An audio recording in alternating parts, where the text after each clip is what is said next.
The Riboli family has crafted an exceptional wine that's practically made for food pairings. Rich, refreshing notes of honeydew melon rind, bright citrus, a little bit of freshly opened tennis balls to envelop the nose on this wine.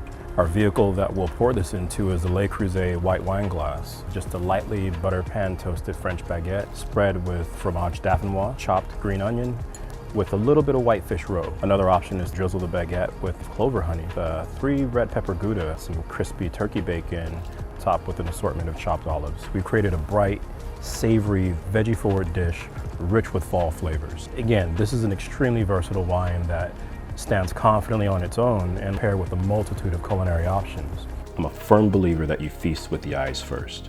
So we'll plate this to give it an elegant presentation. Modern, sexy food first. And there you have it, a simple, elegant, fresh dish to pair with this amazing wine.